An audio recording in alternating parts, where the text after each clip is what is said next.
AI வந்து எப்படி வந்து வேர்ட்ஸை வந்து அண்டர்ஸ்டாண்ட் பண்ணிக்குது அப்படின்னு யோசிச்சிருக்கீங்களா? அதுக்கு தான் வந்து ஏஐல வந்து எம்படிங் அப்படின்ற கான்செப்ட் யூஸ் பண்ணுறாங்க. ஸோ அதை வந்து நம்ம வந்து இப்போ 50 செகண்ட்ஸில் வந்து புரிகிற மாதிரி பார்க்க போகிறோம். கம்ப்யூட்டர்ஸ் வந்து வேர்ட்ஸ் வந்து புரியாது. ஸோ என்ன பண்ணணும்னா ஏஐ ஃபஸ்ட்டு வந்து வேர்ட்ஸை வந்து நம்பராக கன்வெர்ட் பண்ணும்.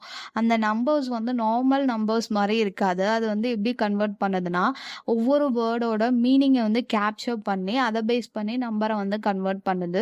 So for example king and queen, happy and joy இதெல்லாம் வந்து பார்த்தீங்கன்னா சிமிலரான words. King, queen, happy, joy சிமிலராக இருக்கும். ஸோ இந்த மாதிரி வந்து எது வந்து அதுக்கு வந்து அந்த வேர்ட் வந்து ரிலேட் ஆகுதோ அதோட எம்பெடிங்ஸை வந்து நம்பர்ஸை வந்து கிட்டையும், எதோட வேர்ட்ஸ் வந்து ரொம்ப டிஃப்ரெண்ட் ஆகுதோ அதோட நம்பர்ஸை வந்து ரொம்ப வந்து டிஸ்டன்ஸ், அதாவது ரொம்ப டிஃபர் ஆகுற மாதிரி ஃபேராக இருக்க மாதிரி வந்து போட்டுரும். ஸோ வேர்டோட மீனிங் வந்து ஏஐ வந்து நம்பர் ஃபார்மேட்டில் ஸ்டோர் பண்ணுறதுனால தான் நமக்கு வந்து ஏஐ சர்ச் பண்ணும் போது ரெக்கமெண்டேஷன், சேட் பாட் எல்லாம் வந்து ரொம்ப நல்ல அக்யூரேட் இன்ஃபர்மேஷன்ஸை நமக்கு வந்து கொடுக்குது.